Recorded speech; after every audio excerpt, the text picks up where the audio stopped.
എല്ലാവർക്കും വളരെ ഹെൽപ്ഫുള്ളായതും അതേപോലെ തന്നെ വളരെ ഈസി ആയിട്ട് ചെയ്യാൻ പറ്റുന്നതായിട്ടുള്ള ഒരു ആസനം ഇന്ന് ഞാൻ പരിചയപ്പെടുത്തട്ടെ.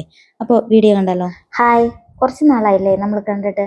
അപ്പോൾ എല്ലാവർക്കും അമൃതസ്വാമിയുടെ പുതിയൊരു വീഡിയോയിലേക്ക് സ്വാഗതം.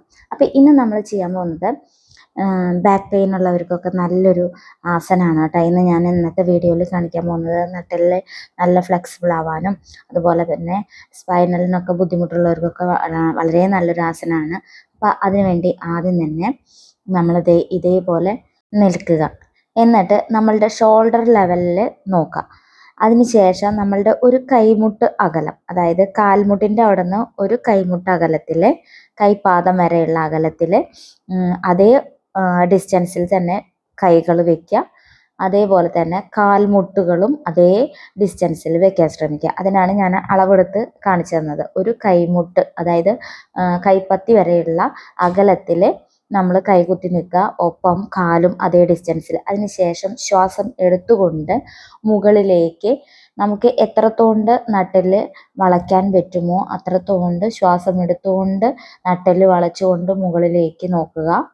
അതിനുശേഷം നമ്മൾ കുറച്ച് സമയം അവിടെ ഹോൾഡ് ചെയ്തതിന് വെച്ചതിന് ശേഷം ശ്വാസം വിട്ടുകൊണ്ട് പുറം വളച്ചുകൊണ്ട് ഒരു റാ ഷേപ്പിൽ വളച്ചുകൊണ്ട് ശ്വാസം വിട്ടുകൊണ്ട് താടി നെഞ്ചിൽ മുട്ടത്തക വിധം താഴ്ത്തിക്കൊണ്ടുവരിക. വീണ്ടും കണ്ടിന്യൂ ചെയ്യുക. ഇതേപോലെ ഒരു 15 തവണ ഒരു 3 ടൈംസ് ആയിട്ട് ചെയ്യാം. അപ്പോൾ വളരെ നല്ല ഒരു ആസനമാണ്. ഇതിനെ മാർജാരാസനം എന്ന് പറയും, അത് അല്ലെങ്കിൽ ബിദിലാസനം എന്ന് പറയും, ക്യാറ്റ് ആൻഡ് കൗ പോസ്.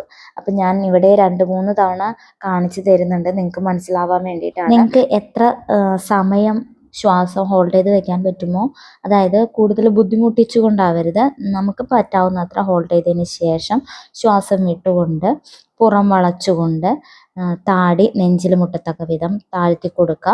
അതിനുശേഷം വീണ്ടും ശ്വാസം എടുത്തുകൊണ്ട് ഇങ്ങനെ ചെയ്ത് കഴിഞ്ഞാൽ വളരെ നല്ലതാണ് നമ്മളുടെ സ്പൈനിന്. അതായത് നമ്മളുടെ നട്ടെല്ല് വളരെ ഫ്ലെക്സിബിൾ ആവാനായിട്ട് വളരെയധികം സഹായിക്കുന്ന ആസനമാണ്. ഇത് നട്ടെല്ലിന് പൂർണ്ണ ചലനക്ഷമത വർദ്ധിപ്പിക്കും. അതുകൂടാതെ തന്നെ കശേരുക്കൾക്കിടയിലുള്ള ചലനമുണ്ടല്ലോ, അത് സുഗമമാക്കാനും സഹായിക്കും. അതുപോലെ തന്നെ നട്ടെല്ലിലെ സ്തംഭനാവസ്ഥ ഇല്ലാതാക്കാൻ ഈ ആസനം വളരെയധികം സഹായിക്കും കേട്ടോ. ഇത് ബാക്ക് പെയിൻ ഉള്ളവർക്ക് സ്ഥിരമായി ചെയ്ത് കഴിഞ്ഞാൽ നമ്മളുടെ ബാക്ക് മസിൽസ് ഒക്കെ ഉണ്ടല്ലോ, അത് സ്ട്രെങ്തൻ ചെയ്യാനായിട്ട് ഇത് വളരെ നല്ലൊരു ആസനമാണ്. അതേപോലെ തന്നെ നമ്മളുടെ ഡൈജഷൻ ഇമ്പ്രൂവ് ചെയ്യാനായിട്ട് സഹായിക്കും ഈ ഒരു ആസനം. സയാട്ടിക്കയുടെ പെയിൻ ഉള്ളവർക്ക് അതിൽ നിന്ന് റിലീഫ് കിട്ടാനും ഈ ഒരു ആസനം നമ്മളെ സഹായിക്കും.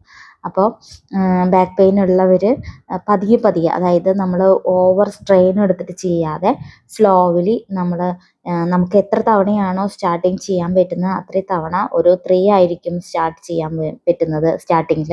അപ്പോൾ 3 to 5 ആയിട്ട് കൊണ്ടുവരിക. അതിനങ്ങനെ കൂട്ടി കൂട്ടി കൊണ്ടുവന്നിട്ട് നമുക്ക് 3 നേരമായിട്ട് ഇത് ചെയ്യാൻ സാധിച്ചു കഴിഞ്ഞാൽ നമ്മളുടെ ബാക്ക് പെയിൻ ഇല്ലാതാക്കാൻ സാധിക്കും.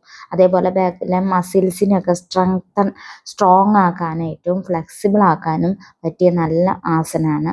അപ്പോൾ എല്ലാവരും ഒന്ന് ട്രൈ ചെയ്ത് നോക്കുക. അപ്പം തന്നെ നിങ്ങൾക്ക് ഒരു നട്ടെല്ലിനൊക്കെ ഒരു റിലീഫ് കിട്ടുന്ന ഒരു ഫീൽ അനുഭവപ്പെടും. അപ്പം നമ്മുടെ മാർജരാസന ചെയ്ത് അവസാനിപ്പിക്കുന്നതോടുകൂടെ തന്നെ നമ്മളുടെ ഫ്രണ്ട് ബെൻഡിങ് ആയ ശശാങ്കാസനയിലൂടെ അവസാനിപ്പിക്കാൻ ശ്രമിക്കുക പറ്റുന്നവർ.